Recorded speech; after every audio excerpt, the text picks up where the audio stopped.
Selamat pagi dan salam sejahtera untuk kita semua. Perkenalkan, nama saya Ferianta Karokaro, peserta DTS VSGA untuk skema Radio Frequency Engineer. Eh, Pada pembahasan kali ini, saya akan membahas tentang monitoring consistency check, di mana ini merupakan sebagai tugas dari skema Radio Frequency Engineer. Langsung saja kepada materi.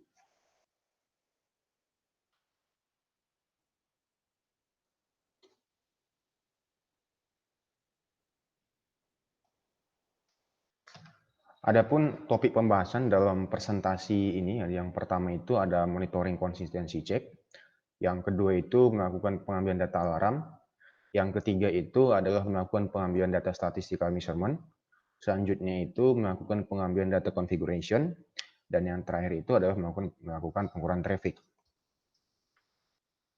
Yang pertama yang harus saya sampaikan adalah tentang monitoring consistency check ini. Menurut peraturan dari Menteri Ketenagakerjaan Republik Indonesia nomor 637 tahun 2016, di dalam peraturan ini disebutkan bahwasanya consistency check itu merupakan sebuah proses untuk memastikan bahwasanya program beroperasi, data yang benar dan berguna. Nah, menggunakan rutinitas yang memeriksa kebenaran, keterkaitan, dan juga keamanan data yang masuk ke dalam sistem. Aturan-aturan dapat diimplementasikan melalui fasilitas otomatis dari kampus data atau dengan dimasukkannya program aplikasi logika validasi.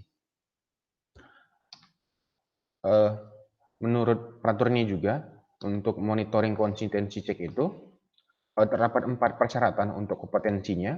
Yang pertama itu adalah melakukan pengambilan data statistical measurement. Yang kedua itu adalah melakukan pengambilan data alarm. Yang selanjutnya itu adalah melakukan pengambilan data configuration. Dan yang terakhir itu melakukan pengukuran traffic. Keempat topik ini yang akan dibahas di dalam presentasi ini. Yang pertama, yaitu melakukan pengambilan data alarm. Sebelum kita masuk ke pengambilan data alarm, terlebih dahulu kita akan membahas mengenai perkembangan BTS atau Base Transceiver Station. Jadi di mana dari masing-masing teknologi seluler terdapat perkembangan ke teknologi seluler selanjutnya, di mana di sini dapat dilihat penamaan dari masing-masingnya berbeda. Di teknologi 2G disebut dengan istilah BTS, di teknologi 3G disebut dengan istilah Node B, di teknologi 4G disebut dengan istilah eNode B, dan di teknologi 5G sekarang itu disebut dengan istilah G-Node B. Nah, BTS ini berkembang dengan semakin mengakomodir fungsi dari core network. Dengan demikian lebih menyederhanakan konektivitas dari pelanggan menuju jaringan. Dapat dilihat dari teknologi 2G ke teknologi 3G dan ke teknologi 4G, semakin ramping susunannya dari arsitektur teknologinya, tapi tanpa mengurangi pelayanan atau service yang diberikan kepada pelanggan, seperti itu. Selanjutnya adalah komponen BTS. Di sini di gambar ini terdapat beberapa komponen umum yang terdapat pada BTS. Yang pertama itu ada power supply. Power supply ini memberikan satu daya kepada unit BTS dan juga perangkat di luar BTS. Nah, power supply di sini bisa dalam berbentuk AC maupun DC. Kemudian ada transport unit, di mana sebagai unit komunikasi antara BTS dengan network elemen lainnya. Kemudian ada baseband unit di sini. Baseband unit ini berperan untuk mengolah informasi. Untuk RF unit sendiri, ini merupakan bagian yang mengatur komunikasi antara BTS dan juga pelanggan. Nah, control unit ini adalah bagian mengatur keseluruhan dari kinerja BTS. Ini diatur dalam control unit. Nah, di dalam BTS sendiri itu ada dua hal yang akan sering kita jumpai kalau kita berbicara tentang alarm, yaitu tentang alarm dan juga event. Nah, terdapat perbedaan antara alarm dan event ini. Kalau alarm itu ketika dia muncul alarm, itu pasti merupakan sebuah notifikasi kerusakan sistem. Bisa jadi itu kerusakan pada hardware dan lain sebagainya. Kalau ada muncul event atau info, itu seperti informasi yang terjadi perubahan di dalam sistem. Nah, kalau alarm itu biasanya berpengaruh terhadap layanan atau service. Kalau info atau event itu dia tidak berpengaruh terhadap layanan. Nah, alarm itu dia sifatnya bisa dihilangkan dengan cara dilakukan troubleshooting atau juga perbaikan. Nah, kalau event atau info itu tidak dapat dihilangkan. Ketika terjadi sebuah alarm, perlu diambil tindakan secara spesifik seperti penggantian atau perbaikan untuk menghilangkan alarm tersebut. Nah, kalau di dalam event atau info itu tidak perlu ada diadakannya tindakan secara spesifik. Nah, ini merupakan klasifikasi alarm pada BTS, di mana terbagi menjadi 4. Yang pertama itu ada warning. Nah, pada tahapan ini itu menunjukkan potensi gangguan atau kerusakan pada sistem, tetapi dia tidak menyebabkan gangguan layanan. Umumnya digunakan untuk analisis dan juga prediksi. Contoh kasusnya itu X2 interface faulty. Kemudian ada alarm minor. Di sini itu menunjukkan gangguan atau kerusakan pada sistem. Dia juga tidak menyebabkan gangguan layanan dan umumnya digunakan untuk analisis dan juga prediksi. Contoh case-nya itu adalah base station security problem. Selanjutnya itu ada alarm mayor. Ada alarm mayor. Di sini dia menunjukkan gangguan atau kerusakan pada sistem. Pada tahapan alarm ini dia sudah berpotensi untuk mengganggu layanan, namun tidak seluruh layanan terganggu. Pada tahapan ini perbaikan itu dapat dijadwalkan ketika traffic sedang rendah atau di jam-jam tidak sibuk. Contohnya itu ada base station antenna line problem. Kemudian ada alarm critical. Pada tahapan ini itu sudah menunjukkan gangguan atau kerusakan pada sistem. Ini dapat mengakibatkan gangguan layanan maupun kinerja perangkat jika tidak segera ditangani.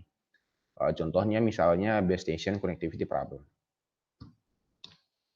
Nah, kemudian ketika terjadi sebuah alarm maka harus dilakukan penanganan. Nah, berikut merupakan tahapan-tahapan untuk melakukan penanganan jika terjadi alarm BTS. Yang pertama itu mendapatkan informasi terkait BTS tersebut, seperti misalnya kerusakan atau alarm itu muncul dari BTS mana, dan harus mendapatkan data-data BTS tersebut. Nah, untuk mendapatkan informasi ini, itu dapat diperoleh dari tim NOC yang berjaga, atau misalnya pengumpulan log alarm secara mandiri. Nah, kemudian di sini ada koordinasi. Koordinasi ini dilakukan dengan tim NOC. Karena biasanya untuk memvalidasi alarm itu biasanya ke tim NOC, dan juga untuk biasanya open tiket gangguan itu biasanya dari tim NOC. Seperti itu. Jadi di sini engineer atau OS engineer akan berkoordinasi dengan tim NOC untuk mengetahui tentang info site yang gangguan, kemudian ada problem apa yang terjadi dan lain sebagainya. Kemudian itu menyiapkan sumber daya, dalam artian sini menyiapkan tim yang akan terjun ke lapangan untuk melakukan perbaikan, dan juga menyiapkan peralatan-peralatan ataupun apa saja yang dibutuhkan untuk menangani alarm tersebut. Selanjutnya itu masuk ke tahap eksekusi. Di tahap eksekusi ini berarti kita bekerja untuk mengatasi alarm, mengeksekusi secara langsung untuk perbaikannya, seperti itu. Kemudian ada report atau eskalasi. Nah, dalam hal ini ketika sudah ditangani dan sudah baik atau sudah bagus, maka akan disusun report. Ibaratnya istilahnya kalau misalnya kira-kira alarm tersebut terjadi kenapa, penyebabnya apa, dan kemudian misalnya tindakan yang dilakukan untuk menangani alarm tersebut, seperti itu. Nah, di sini merupakan salah satu contoh alarm yang terjadi. Di sini dapat terlihat bahwasanya itu ada informasi site tentang namanya, ID-nya, dan lain sebagainya. Ini merupakan BTS site properties. Di sini terlihat tabel di sini. Ini merupakan alarm yang terjadi. Di sini ada tulisan failure in optical. Nah, berarti ada masalah dengan kabel fiber optiknya, seperti itu. Ini merupakan salah satu contoh alarm yang terjadi. Hal kedua dalam pembahasan ini yang akan kita bahas yaitu melakukan pengambilan data statistical measurement. Nah, untuk mengambil pengambilan data measurement ini itu dapat dilakukan dengan melakukan drive test. Drive test itu adalah pengukuran sinyal radio yang diterima oleh ponsel pelanggan untuk mengetahui performansi pada jaringan seluler. Nah, drive test ini sendiri terbagi menjadi dua, ada drive test outdoor dan juga walk test. Nah, jadi yang kita ukur itu adalah sinyal radio, sinyal yang diterima dari arah BTS, node B atau inode B ke arah user. Seperti itu. Nah, di sini menggunakan drive test tools, bisa seperti handphone, laptop, GPS, modem, SIM card, dan lain-lain. Nah, dari hasil drive test ini kita akan mendapatkan yang namanya log file. Log file ini merupakan hasil drive test. Nah, kemudian dari log file ini akan diproses menggunakan software pemrosesan, kemudian diolah seperti itu. Nah, setelah diolah maka akan disusun yang namanya KPI report atau Key Performance Indicator Report. Jadi ibaratnya laporan tentang performansi jaringan, apakah sudah baik atau misalnya butuh peningkatan atau terjadi kerusakan dan lain sebagainya.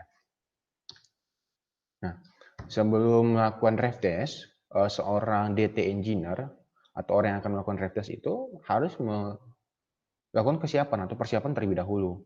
Nah, di antaranya itu seperti mempersiapkan SOP untuk drive test, kemudian mendapatkan surat izin untuk masuk ke lokasi, kemudian ada menentukan rute dari drive test yang akan dilewati, kemudian kalau misalnya drive testnya itu di dalam ruangan, berarti kita harus walk test. Itu kita juga harus punya denah ruangan tersebut. Kemudian jangan lupa mendapatkan script untuk melakukan drive test, kemudian menyiapkan GPS, frekuensi scanner, SIM card, handphone, dan lain sebagainya. Dan yang penting itu adalah kendaraannya. Ini untuk drive test outdoor menggunakan kendaraan roda 2 atau roda 4. Nah, kemudian yang selanjutnya itu adalah database configuration file. Ini yang ketiga yang dibahas di dalam measurement check itu. Nah, di database configuration file itu, ini seperti data-data dari setiap site atau setiap PTS atau inode B atau node B yang ada. Jadi data-data ini seperti data nama cell name, cell ID, BCCH RFCN untuk teknologi 2G, scrambling code untuk teknologi 3G, physical cell ID untuk teknologi 4G. Di sini juga ada longitude latitude untuk letak site tersebut. Ada juga antena direction. Antena direction ini seperti misalnya ketinggian antena berapa dan lain sebagainya. Nah, jadi ini seperti identitas si site atau si sel itu seperti itu. Nah, di dalam sel seperti ini itu dia itu memiliki yang namanya CGI atau Cell Global Identity. Nah, yang terdiri dari MCC, MNC, LAC, dan CI. Nah, MCC ini merupakan Mobile Country Code. Jadi seperti kode untuk menandakan sebuah negara seperti itu. Jadi masing-masing negara itu mempunyai kodenya masing-masing untuk menandai negaranya. Kalau untuk Indonesia sendiri kodenya itu adalah 510. Kemudian MNC atau Mobile Network Code. Jadi ini pengkodean untuk masing-masing operator. Jadi masing-masing operator itu punya kode masing-masingnya seperti itu. Di sini ada beberapa contoh operator dengan kodenya juga masing-masing. Kemudian ada LAC, Location Area Code. Kemudian ada CI atau Cell Identification. Gitu. Nah, ini di sini sebagai contoh untuk dari database configuration file. Di sini dilihat ada kode dari MCC, MNC, LAC, dan CI-nya. Di sini berarti kode MNC-nya itu adalah 10, berarti ini operator Telkomsel. Nah, jadi seperti ini untuk database configuration file. Data-datanya seperti site name-nya, kemudian site ID-nya berapa, seperti itu. Nah, data-data seperti ini itu biasanya disebut dengan engineering parameter.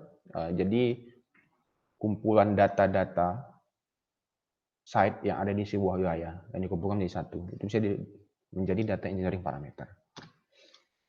Nah, ini merupakan contoh-contoh cell file dari masing-masing teknologi. Ada teknologi 2G, 3G, dan juga 4G. Di masing-masing sini ada data-data seperti site name-nya, RFCN-nya, kemudian MCC MNC-nya, kemudian ada longitude latitude-nya juga, dan lain-lain. Ada juga ketinggian antena. Ini merupakan gambaran dari data engineering parameter. Nah, hal terakhir pada measurement check ini yaitu adalah melakukan pengukuran traffic. Yang saya definisikan berarti pengukuran traffic itu berarti melakukan pengukuran jaringan, traffic jaringan ketika sedang digunakan seperti itu. Nah, dalam melakukan pengukuran traffic ini kita membutuhkan dua hal yaitu yang namanya drive test tools. Dalam hal ini dia berbentuk software. Beberapa software drive test yang ada di pasaran itu seperti Nemo, Genex Probe, TEMS, dan lain-lain. Dan juga perlengkapan yang dibutuhkan seperti laptops, laptop, HP, SIM card yang berisi pulsa atau kuota, ada GPS, kemudian ada kendaraan, ada inverter dan juga kabel ekstensi. Untuk itu biasanya sebagai satu daya. Nah, yang pertama itu ada untuk melakukan pengukuran traffic di teknologi 2G. Nah, di sini salah satu contohnya ketika melakukan drive test di teknologi 2G itu terdapat masalah dengan problem dengan coverage-nya seperti itu. Jadi di sini Mobile Station 1 dia memiliki nilai RX level yang rendah dan Mobile Station 2 dia malah no service mode. Nah, no service mode ini masuknya si Mobile Station atau si user itu tidak akan bisa mengakses jaringan. Perlu kita ketahui bersama bahwasanya di drive test teknologi 2G itu terdapat KPI atau Key Performance Indicator, di mana KPI yang bisa diukur itu adalah pertama RX level, di mana RX level ini dipergunakan untuk mengukur kuat sinyal yang diterima oleh mobile station atau user dalam satuan dBm. Yang kedua itu adalah RX quality atau RX qual. Ini menunjukkan kualitas sinyal yang diterima oleh mobile station. Nah, biasanya diukur dari bit error rate yang diterima. Nah, skala yang digunakan pada RX qual itu adalah 0 sampai 7. Nah, selanjutnya itu di teknologi 3G, drive test 3G, di sini ada kasus shutdown detection. Di sini dengan menggunakan analisis drive test, informasi shutdown atau belum on air juga dapat diperoleh. Biasanya itu dengan memperhatikan nilai RCP, ECNO, dan scrambling code-nya pada daerah yang berdekatan dengan sebuah site. Apabila suatu log file menunjukkan RCP yang rendah, padahal jaraknya dengan sebuah site tidak terlalu jauh, perlu dicurigai bahwa site tersebut kemungkinan bisa saja down. Jadi tidak bisa melayani user yang di dekatnya. Nah, ini merupakan KPI untuk teknologi 3G, di mana ada RCP untuk mengukur kekuatan sinyal, ada ECNO untuk menunjukkan kualitas sinyal, ada throughput untuk menunjukkan kecepatan transfer data, dan juga di sini terdapat rentang nilai masing-masing parameter dan juga kategori masing-masing dari rentang nilai tersebut. Jadi ketika melakukan drive test, kita lihat hasilnya berapa, dan kemudian kita bandingkan ke sini, apakah dia masuk kategori buruk, baik, atau excellent. Nah, selanjutnya itu ini merupakan contoh kasus untuk pengukuran drive test pada teknologi 4G. Di teknologi 4G, KPI yang digunakan itu ada RSRP atau Referential Receive Power. Ini untuk mengukur kekuatan sinyal dengan kategorinya juga. Dan kemudian ada SINR atau Signal Interference to Noise Ratio. Ini merupakan rasio perbandingan sinyal yang diterima oleh user dengan interferensi dari sinyal yang lain. Jadi seperti kita tahu jaringan wireless itu dia pasti mengalami interferensi dengan jaringan-jaringan lain, baik itu dengan jaringan sesama seluler atau misalnya dari jaringan radio yang lain. Nah, kemudian ada parameter RSRQ atau Referential Receive Quality. Ini merupakan parameter untuk menyatakan kualitas sinyal. Dan juga ada parameter throughput. Dalam hal ini throughput itu diukur atau dibagi menjadi dua hal, yaitu throughput uplink dan juga downlink. Kalau downlink berarti kita mengukurnya dari arah inode B ke user atau UI. Kalau uplink berarti dari arah UI ke inode B, seperti itu. Nilai-nilai yang tercantum dalam sini itu pasti berbeda. Biasanya pasti memiliki standar yang berbeda dari masing-masing operator, seperti itu.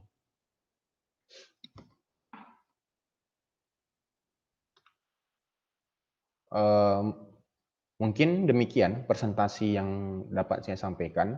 Jadi yang dapat saya simpulkan dari measurement check ini adalah seorang RF engineer itu harus dapat menguasai ilmu-ilmu atau pengetahuan dari hal level dasar seperti itu. Jadi menurut monitoring konsistensi cek ini, seorang engineer itu harus memiliki paket komplit pengetahuan baik dari mulai tahapan OSS engineer yang bekerja untuk monitoring alarm, kemudian untuk seorang research engineer yang bekerja untuk mengumpulkan data di lapangan, dan kemudian sampai dapat menganalisis dari hasil dari si drive test engineer seperti itu. Jadi diharapkan seorang RF engineer itu walaupun dia tidak merintis karir dari bawah, misalnya dari OSS atau misalnya dari DT engineer, langsung loncat ke RF engineer, tetapi tetap harus menguasai ilmu-ilmu dasar itu seperti itu. Jadi ketika terjun ke lapangan, dia tidak kebingungan dengan pekerjaan yang di luar bidang dia sebenarnya, seperti itu. Jadi diharapkan memang seorang RF engineer itu merupakan paket komplitnya gitu, seperti itu. Makanya di dalam SKKN-nya itu ditekankan untuk monitoring konsistensi cek itu sebagai salah satu parameter untuk mengukur kemampuan seorang RF engineer, seperti itu. Mungkin itu yang saya dapat sampaikan dari pembahasan monitoring konsistensi cek. Kurang dan lebihnya saya mohon maaf. Terima kasih dan salam sejahtera untuk kita semuanya.